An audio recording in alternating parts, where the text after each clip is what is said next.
Hi hello எல்லாம் எப்படி இருக்கீங்க? இன்றைக்கி என்ன வீடியோ பார்க்க போகிறோம் அப்படின்னா வெஜிடபிள் குருமா தான் பார்க்க போகிறோம்.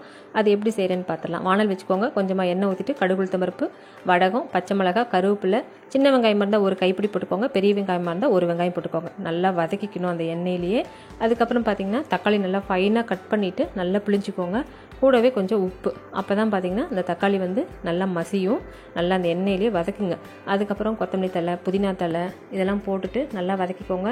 இந்த சமயத்தில் இந்த எண்ணெயில் நீங்கள் வதக்குனீங்க அப்படின்னா நல்ல ஸ்மெல்லு, டேஸ்ட்டு நல்லா வரும் உங்களுக்கு. அதுக்கப்புறம் கேரட், பீன்ஸ், பட்டாணி இது மூணையும் நான் ஒரு 2 விசில் விட்டு வேக வச்சுருக்கேன். பட்டாணி பார்த்திங்கன்னா குழையாமல் நல்லா இந்த மாதிரி இருக்கணும். அதுக்காக தான் ஒரு 2 விசில் விட்டிங்கன்னா போதும். அதுக்கப்புறம் பார்த்திங்கன்னா போட்டுட்டு நல்லா வதக்கிக்கோங்க. வதக்கினதுக்கப்புறம் பார்த்திங்கன்னா நம்ம அரைக்கிறதுக்கு என்னென்ன வேணும்னு பார்த்துடலாம். என்னென்ன வேணும்னா முந்திரி, பச்சை மிளகா, சோம்பு, பட்டை, லவங்கம், ஏலக்காய், இஞ்சி, பூண்டு, தேங்காய், அவ்வளோதான். ஏன்னா இது ஒயிட் குருமா அப்படின்றதுனால நம்ம மிளகாத்தூள், கொத்தமல்லி தூள்லாம் போட போகிறதில்ல.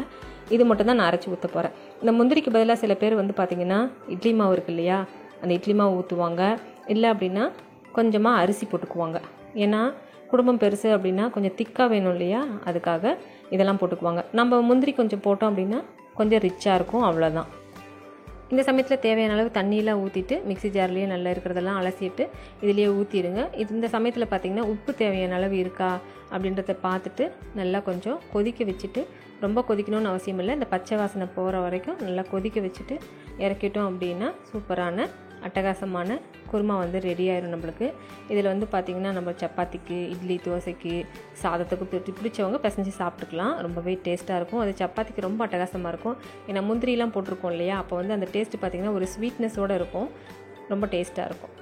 அவ்வளோதான், ரெடி ஆயிடுச்சு. இப்போ நம்ம பிளேட்டில் மாற்றிக்கலாம். இப்போ பார்க்கும்போது கலர்ஃபுல்லாக இருக்குல்ல. ஆனால் நம்ம மிளகாத்தூள் போட்டோம் அப்படின்னா இந்த ஒயிட் கலர் வராது, கலர் மாறிடும். அதுக்காக நம்ம மிளகாத்தூள்லாம் போட தேவையில்லை, பச்சை மிளகாய் மட்டும் போட்டு செஞ்சுக்கலாம். இதே தக்காளி பார்த்திங்கன்னா சிகப்பாக இல்லாமல் பச்சை தக்காளி இருக்குது இல்லையா, அதை போட்டு செஞ்சுக்கலாம் நம்ம. அதுவும் டேஸ்ட்டு நல்லாயிருக்கும். அவ்வளோதான், நம்மளோட வெஜிடபிள் குருமா ரெடி ஆயிடுச்சு. நீங்களும் இதே போல் ட்ரை பண்ணி பாருங்கள். இந்த வீடியோ பிடிச்சிருக்குன்னு நினைக்கிறேன். இந்த வீடியோ பிடிச்சிருந்தா ஒரு லைக் பண்ணிவிட்டு போங்க. நம்ம சேனலை சப்ஸ்கிரைப் பண்ணாதவங்களும் சப்ஸ்கிரைப் பண்ணிக்கோங்க. இதே போல் இன்னொரு வீடியோவில் நான் உங்களை மீட் பண்ணுறேங்க. பாய்.